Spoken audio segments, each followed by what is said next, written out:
Les ténèbres verglacées de l'hiver s'apprêtent à tomber en flocons de sang, déversant larmes, pleurs et cris dans une harmonie macabre au parfum de fête mortelle. Laissez-vous happer par la musique de la mort et son costume aux noires couleurs. Il est trop tard pour reculer. Préparez-vous à entrer dès maintenant au sein du royaume des contes sanglants de Noël. L'ogre de Noël.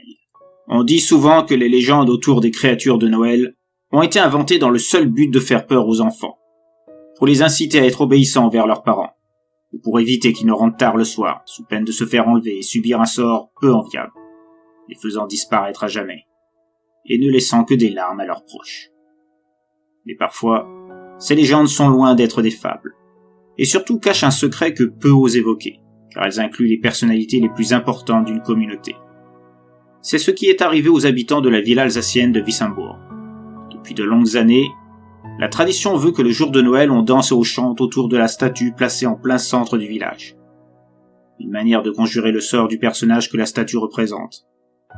Les musiques et les chants devant empêcher l'être à l'intérieur de sortir ce jour-là, afin de se venger des habitants. C'est à cette occasion que sont mis en place des chorales se succédant l'une à l'autre afin que les chants ne cessent d'être joués du matin de Noël jusqu'au soir, faisant suite aux 12 jours précédant Noël, où les musiques sont diffusées toute la journée, ne s'arrêtant que le soir, du moins, jusqu'à cette année. Car dans les mois précédant ce jour, la municipalité de la ville a vu l'arrivée d'un nouveau maire, et le moins qu'on puisse dire, c'est que certains aspects des traditions de la ville ont subi un net rafraîchissement. Le nouveau dirigeant de l'hôtel de ville ne voyant dans le fait de diffuser ses musiques de manière continuelle les 12 jours avant Noël que comme du gaspillage d'énergie qui ne pouvait plus être toléré. Les anciens de la ville, ou plus précisément le Conseil des Sages, eurent beau l'avertir qu'il ne fallait surtout pas enlever cette tradition qui, selon leur dire, était bien plus que cela, le maire ne voulut rien entendre et fit éditer un décret interdisant aux commerçants de diffuser des musiques de Noël toute la journée, limitant celles-ci au jour de Noël. Il avait déjà nettement affiché sa position anti-Noël, et ce depuis son accession à la mairie. Mais il ne voulait pas pour autant passer pour un être sans cœur doublé d'un inculte, en empêchant les festivités de Noël, ce qui aurait eu pour conséquence de lui barrer la route d'une éventuelle reconduction de son mandat. Le Conseil des Sages ne parvint pas à lui faire entendre raison, et ainsi le décret fut mis en place, ce qui déclencha une vague d'angoisse au sein de la population de la ville, qui n'avait jamais cessé cette tradition depuis de très longues années. Et quand on demandait les origines de cette tradition quelque peu curieuse et coûteuse, les langues se taisaient, comme si l'évocation du pourquoi de cette statue au centre du village et du besoin de ces musiques réveillait un passé qu'il valait mieux ne pas déterrer envers un étranger à des traditions ancestrales. Pour mieux comprendre, le fameux personnage dont la statue s'érigeait au cœur du village était celle d'Anstrap, une figure peu glorieuse, un tueur d'enfants dont le passe-temps favori était de confectionner des ragoûts faits à partir de la viande de jeunes enfants, et qui se moquait bien que ces derniers étaient sages ou méchants. Seul comptait pour lui que ce soit des enfants. Mais c'était surtout une forme de vengeance un peu particulière, doublée d'une nécessité, qui avait fait devenir Anstrap tel que celui que l'on nommait aussi l'ogre de Noël. À l'origine, Anstrap, de son vrai nom Hans van Trotta, était un homme avide, riche, sans le moindre sens éthique, qui avait acquis de manière frauduleuse le château de Berwarsten, à 15 km de la ville. De par ses actions, il était bien vu par le prince électeur du Palatinat, où se situait Wissembourg. C'est ce dernier qui avait attribué à Hans le château, en récompense de ses mérites et services rendus au Palatinat. Une acquisition qui sonna le mécontentement de l'abbé de Wissembourg, ancien propriétaire du château, qu'il avait vendu au prince électeur 30 ans plus tôt. L'abbé dénonça des irrégularités dans la transaction du château, tout comme il n'acceptait pas que cette haute figure de l'église appartienne désormais à un homme qui ne voyait qu'à posséder et s'enrichir toujours plus. Cependant, malgré un recours au prince électeur d'Heidelberg, ses actions restèrent vaines. Hans, pour se moquer de l'abbé, fit construire un barrage sur les eaux de la Wislauter, qui fournissait en eau la cité de Wissembourg. Ce barrage fit dévier le cours d'eau et forma un lac artificiel en amont de la ville, inondant les terres de l'abbé. L'abbé, réclamant à ce que le cours d'eau revienne à ce qu'il était, eut gain de cause. Mais Hans, vexé, sans prendre la moindre précaution, fit percer le barrage, provoquant des dégâts au sein même de Wissembourg. Par la suite, l'abbé multiplia les attaques contre Hans, faisant même appel au pape Innocent VIII, 8 ans plus tard, l'abbé obtint d'Alexandre VI, le nouveau pape, à ce que le château soit retiré à Hans. Une décision qui énerva fortement ce dernier, refusant de se rendre à la convocation imposée par le pape pour rendre son titre de propriété, et insultant ce dernier, le désignant comme un homme d'immoralité. En conséquence, Hans fut excommunié. Ses richesses lui furent confisquées dans sa totalité, et il devint miséreux, vivant dans une cabane, au cœur de la forêt, près du château de Berwarstein. Au fur et à mesure des années, Hans sombra dans la folie et devint paranoïaque, voyant toute personne s'approchant de sa demeure forestière comme des représentants de l'abbé et du pape l'ayant rendu à l'état de clochard, et cherchant à se moquer de lui encore plus. Un jour, voyant un enfant près de sa cabane, persuadé qu'il avait été envoyé par l'abbé, la folie de Hans atteint son paroxysme. Il tua l'enfant, le démembra au sein de sa cabane et mangea son corps, sous forme de ragoût. Ayant pris goût à cette nourriture, il décida d'allier son besoin de se procurer de nouveaux corps à sa vengeance envers l'abbé, le pape et tous ceux qui avaient contribué à le faire devenir ce qu'il était. C'est ainsi qu'il prit le nom d'Hans-Trap, à savoir Hans le trappeur, du fait de sa propension à traquer ses proies dans les rues de Wissembourg, qui étaient toutes des enfants. Hans était considéré comme un suppôt du diable ayant pactisé avec les forces des ténèbres, et après plusieurs meurtres d'enfants, fut finalement arrêté sur la place publique de Wissembourg. Après quoi, il subit le jugement de Dieu selon le désir de l'abbé, une suite de tortures destinées à lui faire avouer son appartenance à Satan. Au final, Hans mourut, mais ses dernières paroles indiquèrent que tant que son corps existerait, il finirait par revenir dans ce monde, et continuerait son œuvre, à savoir traquer, tuer, et se nourrir des enfants de la ville, pour faire expier la calomnie dont il avait été victime, aux habitants qu'il considérait comme complices des actes de l'abbé contre lui, pour n'avoir pas tenté de l'en empêcher. La chair d'Hans fut dissoute à la chaux vive, et son squelette servit de base à la statue au centre de Wissembourg. La mort d'Hans s'étant déroulée au bout de 12 jours de torture, le jour de Noël, une tradition se mit en place au fur et à mesure des siècles. C'est l'instituant que des musiques religieuses envahissent les rues autour de la statue, afin d'empêcher que sa chair se reconstitue, et qu'Hans retrouve son corps, et sorte de son carcan de pierre, constituait la statue, afin de continuer à se venger sur les nouvelles générations d'enfants. Une tradition qui était scrupuleusement respectée jusqu'à l'arrivée du nouveau maire. Sachant cela, vous comprenez pourquoi l'anxiété du Conseil des Sages, où figuraient des descendants de l'abbé et de ceux ayant perpétré les tortures, conduisant à la mort de celui qui fut l'ogre de Noël, en rapport au jour de sa mort et de sa propension à dévorer des enfants, était à son comble. Jamais le rituel entourant la statue en fermant les os d'Hans-Trap n'avait été enrayé jusqu'à présent. Le Conseil craignait que son arrêt fasse revenir ce dernier parmi eux. Une crainte qui se justifia quelques jours plus tard par le biais d'un groupe d'enfants, jouant à proximité de la statue, qui montrait, sans que personne ne s'en soit aperçu, des signes d'effritement de la pierre. Un simple lancer de ballon en finissant sa course sur la statue provoqua une fissure dans le dos de celle-ci. Craignant de se faire grander, le groupe d'enfants s'enfuit sans demander son reste. Durant la nuit, l'inconcevable se produisit. La fissure entraîna une réaction en chaîne et d'autres fissures apparurent. Au cours des jours suivants, celles-ci devinrent de plus en plus apparentes, remontant jusqu'à la tête et laissant échapper de l'intérieur de la statue une odeur de pourriture. Certains témoins indiquèrent que des bruits de craquement se firent entendre, émanant de la statue, pendant la nuit. D'autres odeurs, de plus en plus fortes, se firent sentir. Et la veille avant Noël, toute la statue était réduite à des fissures sur sa surface, montrant des craquelures prêtes à révéler ce qui se cachait en dessous. Le Conseil des Sages, ayant vu l'état de la statue, renouvela la demande au maire de reprendre le rituel des musiques.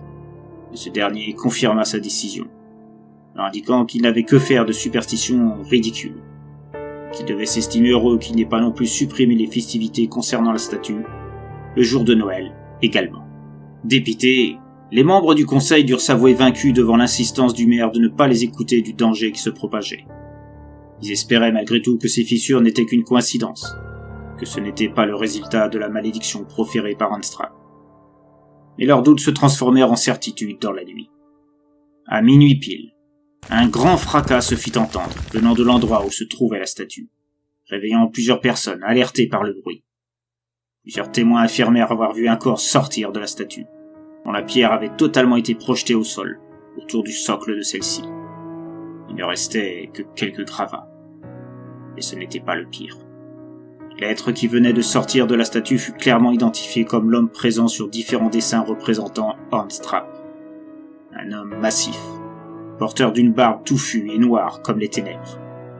À la place des yeux, il n'y avait que des orbites vides d'où émanait une lumière rouge vif, en forme d'étoile. Du sang semblait perler de l'intérieur de sa bouche, glissant sur son menton et se faufilant dans les poils de sa barbe. L'homme, complètement nu, fut aperçu brisant la devanture vitrée d'un magasin de vêtements pour la chasse, son parent d'une tenue complète. Ailleurs, un autre magasin fit les frais d'Hans, voyant lui aussi sa vitre cassée sur toute sa longueur, et d'où fut prélevée une hache à double cognée de grande taille. La même nuit, on signala plusieurs disparitions d'enfants, et la rumeur du retour d'Hans Trapp était au bord des lèvres de tous les habitants de Wissembourg dès le lendemain matin. Plusieurs familles racontèrent avoir reçu la visite d'Hans Trapp, les dédaignant, et se dirigeant directement vers les chambres de leurs enfants, les emmenant avec lui, et les mettant dans un grand sac de toile vraisemblablement volé dans un des 2 magasins qu'il avait visités précédemment. Les parents voulurent s'interposer pour empêcher Hans de prendre leurs enfants, et celui-ci leur montra sa hache, indiquant, sans proférer la moindre parole, en la désignant du regard, que s'ils approchaient, il tâterait de sa lame, et se rajouterait probablement aux victimes. D'autres parents, plus téméraires, avaient fait les frais de leur courage. Éventrés, décapités, leur sang maculant le sol et les murs de leur maison, les entrailles sortant de leur corps s'offrant au regard.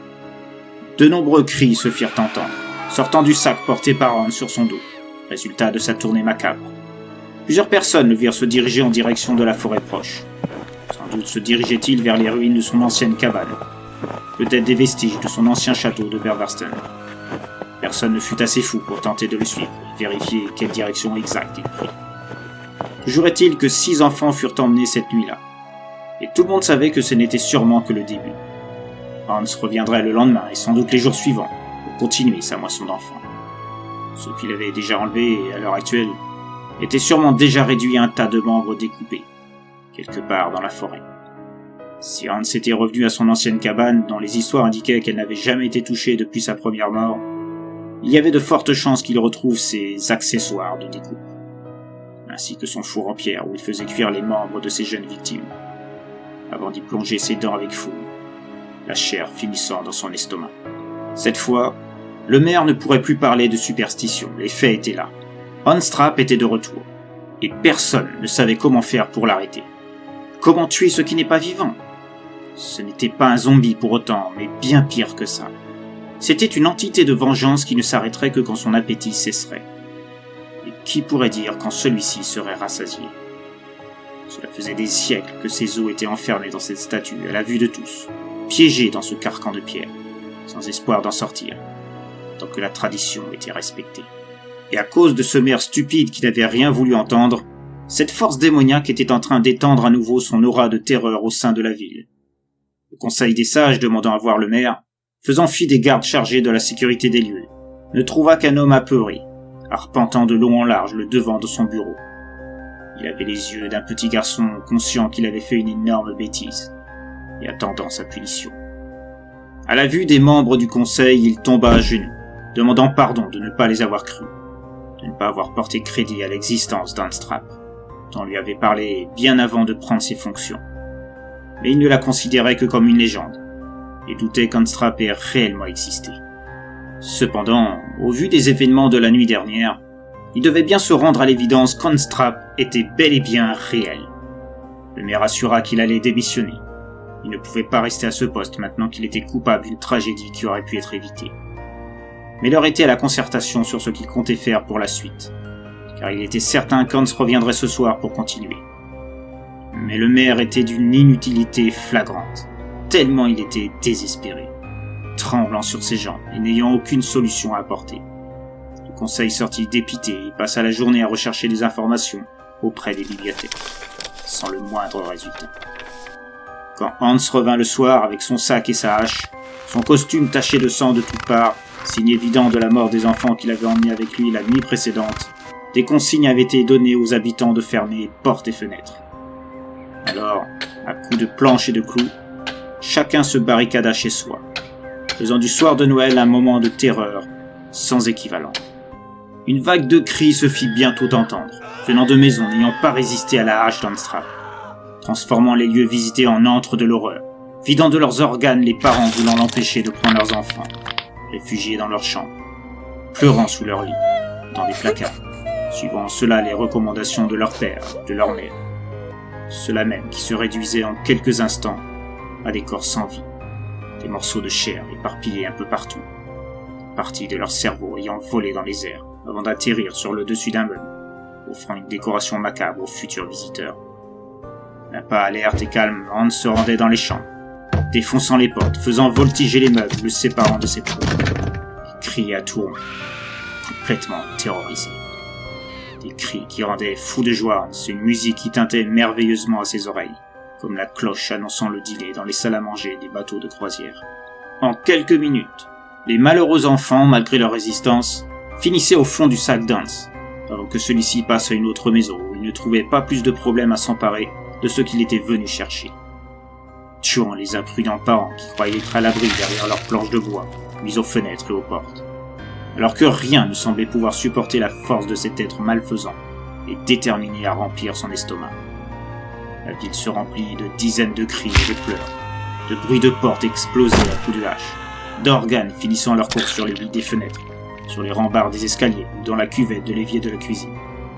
Une nuit horrible que personne ne put stopper, et qui se conclut par plusieurs morts, et l'enlèvement de 10 enfants. Une razzia encore pire que la précédente. Certains membres du conseil, ravagés par la honte de n'avoir rien pu faire, se donnèrent la mort chez eux. On les retrouva suspendus au bout d'une corde, ou affalés au sol, un revolver encore fumant dans une de leurs mains. Curieusement, alors que tout le monde s'attendait à voir débarquer Hans le lendemain soir, et ce malgré la présence de forces de police en conséquence, mises au courant des massacres et tout le temps de leur capacité à arrêter une telle entité destructrice, ce dernier ne se présenta pas, comme si la moisson de cette année avait pris fin, laissant désespoir et malheur dans un nuage de sang et de morts multiples derrière elle. On n'a jamais su la raison exacte de ce fait. Est-ce que la nature de la malédiction d'Hans avait obtenu le nombre de morts qu'il désirait? Y avait-il une date limite à la fureur sanguinaire de ce dernier? Savoir que la nuit de Noël signait comme une sorte de barrière que même lui, malgré toute sa puissance d'être maléfique, ne pouvait contrer? On ne le saura sans doute qu'à l'issue de l'année prochaine, quand viendront les 12 jours précédant Noël. Car oui, la moisson suivante sera certainement encore plus sanglante que celle-ci. Cette année, Hans a été limité aux 2 jours restants suivant sa libération. Il n'en sera pas de même l'année prochaine, où il pourra donner libre cours à toute la période qui est assignée à la malédiction de l'ogre de Noël. 12 jours de meurtres horribles, d'enfants terrorisés, finissant dans son sac, pour un destin abominable au sein de cette cabane. Des recherches furent établies par les autorités afin de retrouver la fameuse cabane, censée abriter Hans. Toutes les surfaces boisées et même les ruines du château de Berversten furent fouillées pendant des jours entiers. Mais rien. Aucune trace d'Hans ou de la cabane. Pas même les ossements des enfants ou d'autres restes tout aussi macabres. C'était comme s'il avait subitement disparu dans une autre dimension. Et sa cabane avec lui. Attendant son heure. Attendant la période où il pourrait effectuer une nouvelle moisson plus foisonnante que celle de cette année. Dès lors, les habitants redouteront toute l'année l'arrivée de cette date fatidique qu'est Noël et ses 12 jours le précédent. Une sorte de mini-calendrier de l'Avent sordide. Pour tous ceux résidant à Wissembourg, désormais, Noël ne sera plus jamais comme avant. Et plus jamais personne n'osera se moquer des légendes locales. Car maintenant, chacun sait qu'elles sont loin de n'être que de simples histoires pour faire peur aux enfants.